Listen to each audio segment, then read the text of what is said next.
Ashtu nga veprat e ditës së xumë që janë të neglizhuar, vëllezër të ndershëm, është të mirët gusl për ditën e xumë, që thot pejgamberi sallallahu alaihi wasallam, ndajoni se këto sevapet lidhen me guslin ditën e xumë. Thot pejgamberi sallallahu alaihi wasallam, ai i cili merr gusl ditën e xumë dhe del herët për në xhami dhe nuk hip mi po shkon në kom, afrohet afër imamit ku ligjeron, e ndëgjon dhe mbamendje dhe hesh, sa ki njeri do të more sevap. Që thot Imam Sekhawi, nuk kemi ndëgju hadith më të sakt, si që ta tregu Ibn Hajar al-Asqalani, që ai e ka të ndëgju nga Imam el-Iraqi. Nuk ka hadith më të vërtet, për shpërblim më të madh, për veprat pak të më i sakt se ki hadith i pejgamberit Allah. Tha për çdo hap që e qet për në xhami, e ka shpërblimin sa një vjet me agjeru dhe me bo namaz natë. Sa një vjet me agjeru dhe me bo namaz natë. Në veçanti ata që e kanë afër xhamin dhe vinë kam për çdo hap që e qesin nga një vet, sikur me agjeru dhe me bo namaz natë. Për kanë ashtë për ata të cilët morin gusl. Për atë thot pejgamberi sallallahu alaihi wasallam, nëse njani prej jush, nëse vjen në xhami ditën e xumë, le të merr gusl, derisa kanë anu disa dietarë dhe kanë thonë se pastërimi për ditën e xumë, me mor gusl për ditën e xumë, kanë thonë disa dietarë, është vajib, obligim. Pra i cili nuk pastrohet ditën e xumë, tha ka gjuna. Nga se thot pejgamberi Allahut me një hadith që e ka nxjerrë Imam Buhariu, pastrimi ditën e xumë për atë që ka hinë moshën madhore është obligim.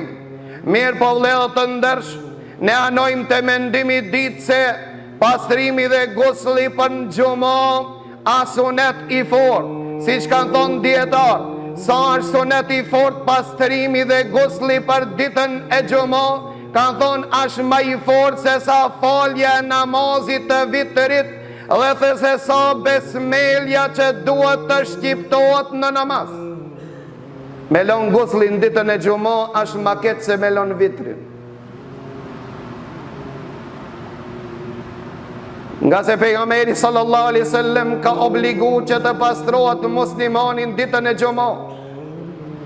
Mirë po Aisha tregon dhe thot se ka qenë obligim ditët e para, kur muslimanët punoshin të arat e tyre dhe prej arës të gjersitur e vishin xhamin e pejgamberit Allahut. Pejgamberi Allahut i obligoi që para se të vinë xhami ditën e xumë le të morin gusl. Mirë po kjo ngeli sunet i preferuar, derisa kanë thonë dietar, të gjithë thujaj se hadithet e pejgamberit Allahut që flasin për vlerën dhe sevapin e faljes së namazit të xumës janë të lidhur me guslin që bëhet prej kohës së namazit të sabahut deri në kohën e xumës. Për këtë arsye Bukatet dhe kur i hini te shtëpia e tij e pa gjelin e vet si kish mor gusl dhe e pyeti ata dhe tha: "A ke mor gusl për xumën? Apo ke pas nevoj të pash tush?" Tha: "Wallah kam pas nevoj që të baj gusl." Tha: "Merr edhe njerë për xumë." Nga se pejgamberi Allahut ka thonë: "Ai që pastërohet ditën e xumë dhe ven xhami, tha do të jeti pastër deri në xumën e ardhshme."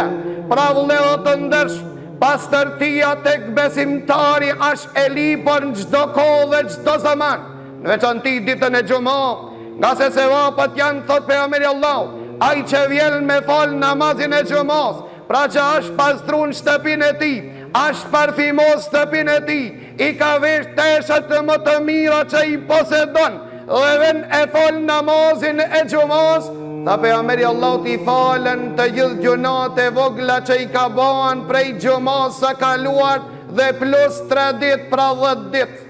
Kjo një ndër veprave të cilat janë të mëdhaja që pejgamberi Allahut na i ka preferuar në veçanti ditën e xumë, mos dil pe i shtëpis pa u pastru, pa u parfimos dhe pa u vesh me tesha më të bukra që i posedon.